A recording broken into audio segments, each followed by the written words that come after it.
Bismillahirrahmanirrahim.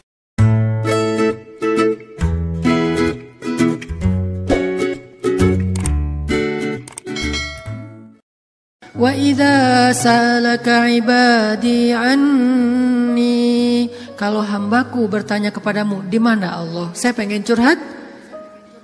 Wa idza sa'alaka ibadi anni fa inni qarib. Aku dekat. Artinya ketika kita pengen curhat, Allah mendatangi kita. Kadang-kadang kita nggak pengen curhat aja, Allah mendatangi kita karena pengen dicurhatin. Kan baik banget Allah tuh. Padahal kan yang butuh kita ke Allah, bukan Allah butuh kita. Tapi karena saking pemurahnya Allah, dari arasy-Nya turun ke langit dunia. Setelah turun ke langit dunia, Allah bertanya, hal min dhi hajah, ada enggak hamba-hambaku yang butuh pertolongan? Allah manggil-manggil kita tuh di langit dunia tuh. Allah manggil-manggil kita, kita tidur. Ilfil enggak Allah? Besok datang lagi. Hal min dhi hajah, ada enggak hamba-hambaku yang butuh pertolongan? Masih tidur. Ilfil? Enggak, besok datang lagi. Dan itu berlaku dari sejak Allah menciptakan manusia sampai hari kiamat. Enggak pernah Allah ilfil sama kita. Inilah tempat curhat yang paling baik. Hanya ada dua. Satu kepada Allah, kedua kepada pasangan. Kalau tidak ada pasangan, bolehlah sesekali kepada orang tua. Tapi kadang-kadang harus dibatasi juga. Karena ada hal-hal yang kalau kita sampaikan kepada orang tua, pasangan kita gak ridho. Ketika kita ngomongin ke ibu kita, mungkin pasangan kita menjadi malu karenanya. Masalah nafkah mungkin. Kan itu harga diri suami banget ya. Kalau seorang istri kemudian curhat ke ibunya, ya AA ngasihnya kurang terus setiap bulan. Kan dia jadi malu nih. Ada hal-hal yang suaminya akan malu dan gak rela. Terus kepada siapa yang insya Allah suami kita gak malu? Kepada Allah. Ya Allah, suami saya ngasih nafkah kurang terus udah berapa bulan. Saya sih berharap gak usah banyak-banyak ya Allah, 30 juta aja sebulan. Ini masih kurang 29 juta, kurang sejuta curhat ya. Karena suami kita juga curhatnya ke Allah. Ya Allah, saya pengen nambahin nafkah buat istri saya. Ya Allah, ya Allah, ya Allah. Dua-duanya curhat nih. Kalau perlu curhatnya sambil pegangan tangan, kan seru tuh. Coba kalau masih sendiri, pegangan tangan siapa? Gini-gini. Mana ya tangan? Kalau sholat tahajud berdua sama sendiri. Kalau sendiri, yang banguninnya alarm. Nggak enak banget tuh. Ring, apa sih berisik? Tapi kalau udah berpasangan, yang banguninnya suara lembut. Kang, bangun. Akhirnya makin tidur. Ini tapi bukan fikih ya. Ini iseng-isengan saya doang nanya ke istri saya. Yang. Kalau kita sholat tuh boleh gak sih gandengan? Istri saya nanya, gandengan gimana? Jadi kita tengah malam tuh nanya kayak gituan. Gandengan gimana? Gini, jadi kita takbir terus. Boleh gak sih kayak gitu? Nanya ya. Tapi kalau deketan boleh kan? Boleh. Ya udah deketan lagi dong. Lagi sah. Bisa gak ngomong kayak gitu ke teman kos-kosan? Deket lagi dong. Bahaya. Makanya teman-teman curhat sama Allah SWT. Analogi dan contoh kasusnya mungkin masalah cinta dengan pasangan ya. Tapi moral of the story-nya itu bisa kita pakai dalam apa aja. Karena kita punya masalah bukan cuma dengan pasangan, bukan cuma dengan teman, tapi kita punya masalah dalam pekerjaan, dalam apa aja. Pokoknya mau curhat ke langit. Karena Allah selalu menunggu kita curhat. Yang di seluruh bumi juga makhluk-makhluk Allah selain jin dan manusia setiap hari berdoa kepada Allah. Masa kita nggak mau berdoa? Kulla yaumin huwa fi sya'n wa la ya'uduhu hifdzuhuma. Curhat sama Allah. Akhirnya Khawlah udah selesai datang ke Nabi. Kalau bahasa kita kayak ngejapri ke Nabi gitu. Nabi bilang, kamu sama suami kamu sudah haram selama-lamanya. Karena zihar itu adalah tradisi Arab jahiliyah. Kamu buat saya seperti ibu. Itu tradisi Arab jahiliyah yang gak baik banget. Sangat-sangat tidak adil kepada perempuan. Jadi ini salah satu ayat bukti bahwa Al-Quran itu benar-benar turun untuk mengangkat kehormatan perempuan. Karena tradisi Arab jahiliyah, kalau dia udah mulai bosan sama istrinya, langsung dia ceraikan seumur hidup. Kenapa seumur hidup? Biar gak dapat waris, biar gak ada tanggung jawab apa-apa, nafkah segala macam. Kan curang banget kan? Dinikahi ketika muda, pas udah tua diceraikan tanpa ada harapan warisan dan nafkah lagi selama-lamanya. Ternyata Khawlah gak berhenti dengan bertanya kepada Nabi doang. Dia minta kepada Allah. Tadinya gak ada loh fikih zihar di dalam Islam tuh gak ada. Gak ada syariat hukum tentang bab zihar di dalam Islam. Baru ada setelah Khawlah curhat. Jadi bisa dibilang beberapa syariat Islam itu muncul hasil dari curhat-curhat para hamba. Apa arti al-mujadilah? Perempuan yang sedang curhat. Ini surat curhat di dalam Al-Quran. Akhirnya turun ayat, Allah sudah mendengar pembicaraan kalian berdua. Allah tahu banget isi japri-japrian kalian. Kemudian Allah mengatakan zihar itu adalah dosa besar. Dan orang yang melakukan zihar tidak berlaku untuk istrinya. Tapi dia wajib menebus dosa itu dengan cara berpuasa 2 bulan berturut-turut. Suami dari Khawlah orang yang sudah sangat tua. Nabi panggil dia ke sini. Akhirnya sahabat nyari-nyari dia, dipanggil ke rumah Nabi. Kemudian Nabi mengatakan, sudah turun ayat tentang masalah kamu dengan Khawlah. Allah gak redha dengan apa yang kamu lakukan kepada Khawlah. Akhirnya dia dimarahin sama Nabi. Kemudian dia mengatakan, ya Rasulullah, saya sadar, saya insaf, saya taubat. Terus gimana menebusnya ya Rasul? Kata Nabi, berpuasalah 2 bulan berturut-turut. Dia bingung. Rasul, saya ini laki-laki yang sudah tua. Jangankan 2 bulan berturut-turut, sehari aja batal. Gak boleh batal sehari aja gak boleh. Kalau batal sehari gak bisa besok dilanjutkan, gak bisa. Langsung mulai dari nol. Ya Rasul, saya puasa sehari aja gak kuat, gimana 2 bulan? Rasul mengelus dada kemudian mengatakan, ya udah kalau gitu beri makan 60 orang miskin. Ya Rasul, gak ada orang yang lebih miskin di daerah sini daripada saya. Akhirnya Nabi ngambil beberapa karung korma, dikasih ke dia, ngasih makan ini untuk keluargamu. Ini juga menjadi dalil gimana Islam itu agama yang sangat-sangat toleran. Allah pengen memudahkan kalian, Allah gak pengen menyusahkan kalian. Semua syariat Islam itu adalah memudahkan kita, gak ada yang menyusahkan kita. Semua syariat Islam itu gampang, simple, mudah, gak ada yang susah. Salah satunya adalah menikah, itu mudah banget. Mana Ustadz? Buktinya masih banyak yang masih single. Berarti bukan Allah yang menyusahkan pernikahan, calon mertua tuh. Nah Allah mah memudahkan kan ya. Bayangin pernikahan itu kan simple ya. Akad nikah sederhana kan. Yang cuman saya nikahkan putri saya terima putri bapak dengan mahar sekian dibayar tunai, sah. Akhirnya berubahlah status, berduaan apalagi dan seterusnya apalagi dosa aja isinya. Sekarang berubah, memandang aja berpahala. Apalagi ya, memandang aja berpahala. Kebayang gak tuh? Memandang pasangan itu sama kayak memandang Ka'bah. Duduk sambil ngeliatin Ka'bah itu pahalanya kayak 2 rakaat sholat loh. Sholat mutlak. Berarti memandang istri yang lagi rempong sama dengan 2 rakaat sholat mutlak. Baru memandang gimana menyentuh, gimana mengecup keningnya, gimana memeluknya, gimana dan gimana. Ibadah sholat mudah banget, gak bisa berdiri, duduk. Gak bisa duduk, berbaring. Gak bisa sholat tepat waktu, dijamak. Gak bisa menjamak, dikosor, dikodok. Kenapa dikodok? Soalnya ketiduran. Yang penting jangan istiqomah. Masa mengkodok istiqomah ya? Jam 9 pagi, sholat apa itu? Kodok subuh. Sekalian dijamak dengan duha. Istiqomah udah setahun kayak gitu. Nah ini, kayak misalnya kita pulang malam, belum isya nih. Tadi pas isya, pas lagi di jalan macet-macetan, sampai di rumah capek banget, mandi segala macam, makan, akhirnya ketiduran. Lupa kalau kita belum salat isya, bangun-bangun subuh, oh iya ya semalam saya belum isya. Gak apa-apa, lakukan ketika kita ingat. Karena itu lupa atau gak sadar atau gak tahu ilmunya. Balik lagi, akhirnya Allah turunkan ayat untuk ngebela Khawlah bintu Sa'labah. Kenapa? Curhat kepada Allah. Jadi butuh cinta, butuh ditambahkan rasa cinta, butuh diharmoniskan perasaan cintanya, minta kepada Allah karena cinta itu dari Allah Subhanahu wa taala, bukan dari makhluk. Hati kita itu ada di antara jemarinya Allah, ada di dalam genggamannya Allah. Kadang-kadang kita sendiri gak berkuasa untuk nolak apa yang diinginkan oleh hati kita sendiri loh. Dan saya ngebuktiin banget, saya sering bilang saya itu bukan tipe istri saya banget. Ada 4 hal yang istri saya gak mau, 4-4-nya ada di saya. Ketika sebelum ketemu saya pokoknya saya gak mau ini. Aduh gak mau banget deh, gak banget deh. Makanya jangan gampang nyumpah-nyumpahin ya. Nanti malah dikasih seperti yang kita sebutin. 4 hal yang saya nggak pengen banget ada suami saya yang 4 ini. Ternyata pada diri saya ada 4-4-nya. Ya Allah, tundukkanlah hatinya untukku. Ditundukkan.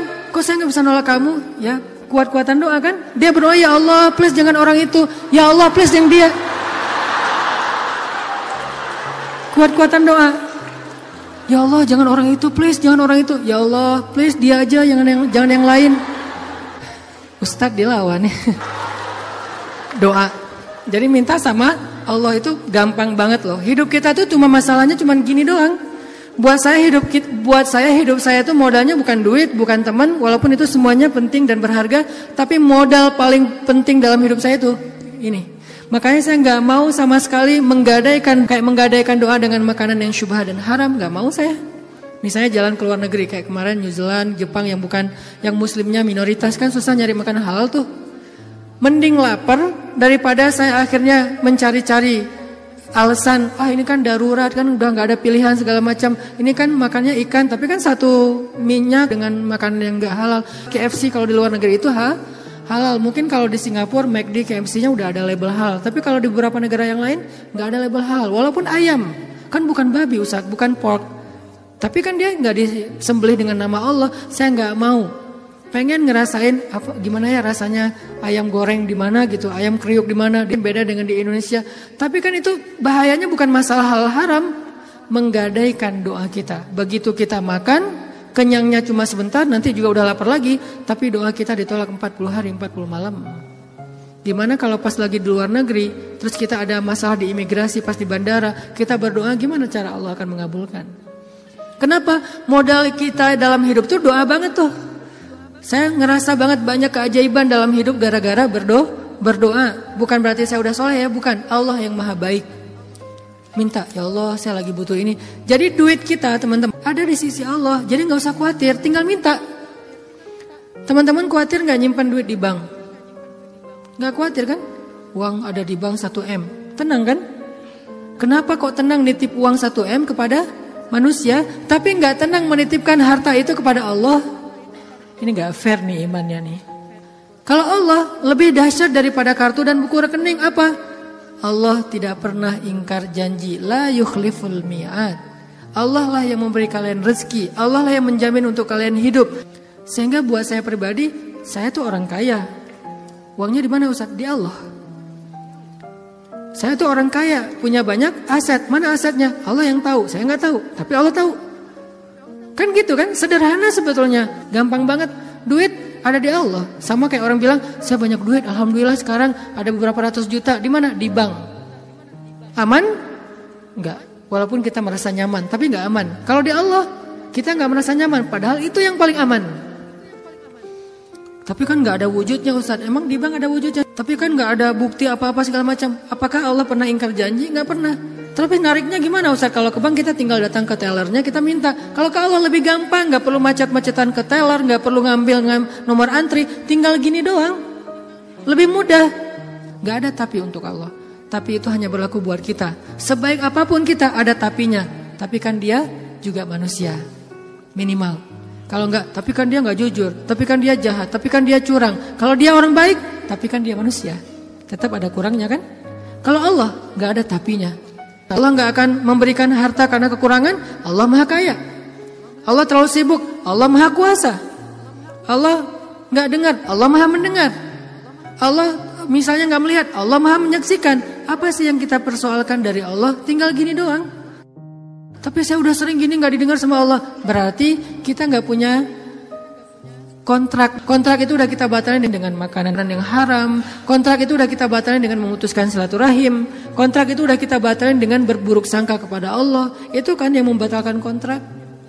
Begitu kita berburuk sangka kepada Allah, apa sih maunya Allah nih? Ya Allah, please tolong saya dong. Tapi ngomongnya apa sih maunya? Allah, batal kontraknya. Harusnya kita mengatakan, ya Allah, bantu saya ya Allah. Saya yakin tidak ada sesuatu yang sia-sia dari takdirmu. Kita berbaik sangka kepada Allah, maka Allah pasti akan menunaikan janji. Wa aufu bi ahdi, ufi bi ahdikum. Tunaikan janji kalian kepada aku tunaikan janji aku kepada kalian. Modal itu doa banget teman-teman. Doa banget. Cinta, mau dapat sahabat, mau dapat pasangan, mau dapat kasih sayang orang tua, mau dapat doa dari orang-orang soleh, mau dapat rezeki yang berkah, mau dapat terutama cinta dari Allah. Caranya adalah menengadahlah ke langit, bukan ke bumi. Sujudlah di bumi, lalu memintalah ke langit. Maka Allah Subhanahu wa ta'ala akan melimpahi kita dengan rasa. Tinggal kita yakin aja sama Allah. Masalah yakin inilah yang membuat kita kadang-kadang jadi harus menunggu keajaiban dari Allah tergantung tingkat keraguan. Makin besar ragu kita, makin lama kita menunggu datangnya pertolongan Allah. Makin kuat keyakinan kita, makin cepat datangnya pertolongan Allah. Orangnya soleh banget, imannya pasti kuat tuh. Tapi dia belum ditolong aja sama Allah. Nah, berarti kita belum paham cara Allah menolong kita. Allah nolong kita itu dengan 2 cara, teman-teman. Pertama, pertolongan UGD. Apa yang dilakukan Allah? Allah akan menolong hati kita terlebih dahulu. Bukan masalah kita diangkat, hatinya yang dikuatkan. Itu pertolongan Allah. Tapi diuji oleh Allah dengan sakit, dengan kemiskinan. Kok Allah gak mendengar doa dia? Enggak, Allah mendengar doa dia. Terus apa bukti pertolongan Allah? Allah gak langsung ngasih dia duit, sembuh dan segala macam. Bukan, Allah kuatkan hatinya. Sehingga kita gak habis pikir, kok dia bisa bertahan ya dengan kondisi kayak gitu. Kok dia tetap bisa bahagia ya dengan keluarganya dalam kondisi kayak gitu. Ibu di rumah Teduh Sahabat Iin itu, ibu ini pasien kanker apa gitu. Beliau udah parah banget dan dirawat di rumah sakit, gak ada yang jagain. Kenapa? Karena suaminya lumpuh. Kebayang gak tuh ujian rumah tangga? Anaknya masih kecil-kecil. Salah satu anaknya tuh SMA ngurus ayahnya. Sementara suaminya lumpuh udah gak bisa ngapa-ngapain, maaf. Buang air kecil, air besar di tempat tidur, semuanya di tempat tidur, gak berdaya. Istrinya kanker stadium lanjut, dirawat di rumah sakit Hasan Sadikin, tapi gak dapat kamar sehingga harus bolak-balik. Kalau bolak-balik ke rumah jauh, akhirnya tinggal di rumah Teduh. Cuman yang pertanyaan istri saya agak heran, udah berapa lama suaminya lumpuh? Udah 3 tahun. Istri saya ngelihat anaknya baru 1 tahun. Loh, anaknya baru 1 tahun ya? Iya. Suaminya udah lumpuh 3 tahun. Terus gimana caranya? Maksudnya masih bisa dikasih keturunan, yang penting jangan dibayangin aja. Gak boleh ngebayangin. Kita hanya ngebahas hikmah. Kok bisa ya? Masya Allah luar biasa ya. Allah masih tetap ngasih kebahagiaan kepada mereka. Anak bayi sebagai hiburan buat mereka. Kalau suaminya lagi kangen anaknya dibawa ke rumah. Kalau istrinya lagi kangen dibawa ke rumah sakit. Ganti-gantian penyejuk hati mereka. Allah pengen menguatkan hati mereka dengan sakitnya lewat seorang bayi. Itu cara Allah menolong kita, teman-teman, sebelum diangkat masalah kita. Sehingga jangan salah paham, kalau ada orang soleh miskin, kalau ada orang soleh sakit, kalau ada orang soleh kena musibah terus. Mungkin Allah tidak langsung menyelesaikan masalah dia, tetapi Allah lebih suka untuk menjaga hati dia. Karena dengan cara kayak gitu Allah akan terus dekat dengan dia. Kadang kalau kita diselesaikan masalahnya oleh Allah, tiba-tiba jadi jauh kan? Ya Allah tolong saya tahajud 1 juz 1 malam. Luar biasa tuh kalau lagi ada masalah. 1 masalah selesai, gak usah tahajud. Sholat aja dijamak lagi tuh tadi. Maghrib dijamak dengan isya, zuhur dijamak dengan asar, subuh dijamak dengan duha. Jadi sehari menjamak 3 kali sholat. Kenapa? Udah gak ngerasa butuh sama Allah. Allah tahu itu. Makanya ini kayaknya hambaku nih kalau aku tolong nanti jauh lagi. Sementara aku kangen. Kan tetap happy, tetap bahagia. Yang gak bahagia itu orang yang lihat. Yang justru gak tega itu yang ngelihat, yang ngerasain. Biasa-biasa aja. Saya kadang-kadang gak habis pikir dengan beberapa orang teman saya. Soleh banget, hidupnya tuh susah banget. Kerjaannya gak jelas, penghasilannya gak seberapa, anaknya banyak, dan sering nunggak gitu di sekolah teh. Tapi saya lihat keluarganya, anak-anaknya senyum-senyum semuanya, pada hafal Al-Quran, suami istri akur segala macam. Kok mereka bisa bahagia dengan modal hidup yang cuma segitu, sementara ada keluarga lain yang modal hidupnya berlimpah tapi gak bahagia. Karena yang ini ditolong hatinya, yang itu tidak ditolong hatinya. Minta aja sama Allah, apapun masalah kita. Apalagi cuma masalah perasaan hati. Allah bolak-balikan hati sesuka Allah. Gampang banget buat Allah. Kadang-kadang yang saya cerita, ketika kita terbesit dalam hati aja Allah wujudkan kan. Kayak ada seorang ibu di Dumai, cuman terbesit di hati gak ngomong loh. Tiba-tiba saya kepikiran pengen ke Dumai. Kenapa Ustaz? Gak tahu, pengen aja ke Dumai. Akhirnya kita Kan kita ngumpulin tuh daftar yang ngundang di seluruh Indonesia, terus kita yang nentuin mau kemana. Ke Dumai Akhirnya nentuin beli tiket ke Dumai, walaupun sebetulnya jadwalnya tuh rush banget loh. Jadi jadwalnya tuh sangat padat, tapi bela-belain ke Dumai. Kenapa? Allah yang menuntun hati saya, menggerakkan hati saya untuk datang ke Dumai. Begitu saya sampai di Dumai, ternyata Allah men-setting beliau yang menjemput kita di bandara, lalu satu mobil, kata beliau, inilah batin saya sebulan yang lalu. Allah ngasih bukan cuma di sebuah taklim, satu mobil bisa curhat masalahnya. Bukan saya soleh, bukan, dianya yang solehah. Allah yang maha baik. Dan kita bisa banget. Jadi kalau orang bisa datang ke kita lewat doa, berarti jodoh juga bisa datang ke kita lewat doa. Tinggal kuat-kuatin aja doanya kayak tadi. Saya pernah satu raudhah dengan seorang calon pejabat ya. Satu raudhah, dia lagi umroh, saya juga lagi umroh. Kita satu karpet hijau tuh raudhah. Kebenaran saya tahu beliau dan gak setuju dia menjabat karena banyak mudaratnya daripada manfaat. Dan saya tahu karena mau menjabat waktu itu, dan saya tebak-tebak aja nih kayaknya doanya supaya dia dipilih nih. Dia doa di sebelah saya juga doa di sebelah dia. Saya doanya pas dengerin kayaknya khusyuk banget doanya, nangis-nangis itu. Ya Allah, tolong jangan kabulkan doa orang di sebelah. Karena mudaratnya lebih banyak, saya nggak rela banget dia yang berkuasa karena bahaya banget. Jelas doa itu yang paling luar biasa. Sama kayak kita menjalani hidup, ada masalah dikit tinggal gini kan. Sama kayak kita ada asuransi, ada masalah dikit tinggal klaim. Cuman ngeklaim asuransi kan lama nih. Kita harus bayar 200.000 dulu, kita harus ada prosesnya dulu. Kalau ke Allah, kenapa kita ngeluh? Kok lama banget ya Allah, kok lama banget? Enggak, kalau kita yakin akad kita dengan Allah di sini, makin kuat di sini, makin cepat Allah menolong kita. Dan itu ajaib banget. Saya nolak. Kalau misalnya Allah mau mendatangkan sesuatu dalam hidup saya, gimana pun ditolak tetap akan datang, tetap akan ketemu.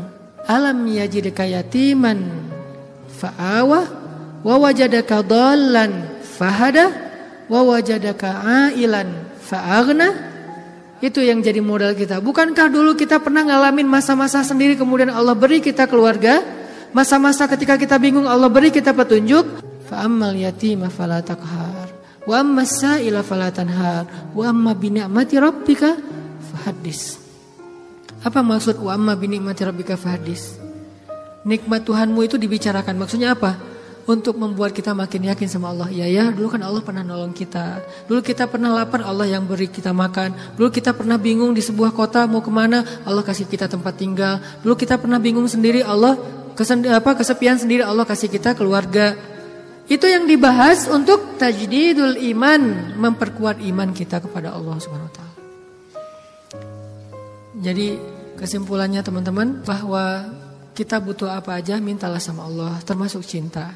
Jangan begging kepada manusia, karena itu akan menjatuhkan harga diri kita. Kalau mau begging, mengemislah kepada Allah Subhanahu wa taala. Makin kita mengemis kepada Allah, makin Allah angkat derajat kita. Makin mengemis, makin mulia. Kalau ke manusia, makin mengemis, makin hina. Mudah-mudahan ini menjadi booster buat kita, bukan hanya dalam masalah pernikahan, tapi juga dalam semua masalah hidup kita. Dan la tahzan, innallaha ma'ana. Gak usah khawatir, jangan sedih, jangan putus asa. Allah itu selalu bersama kita. Kenapa kita tidak mengandalkan ini?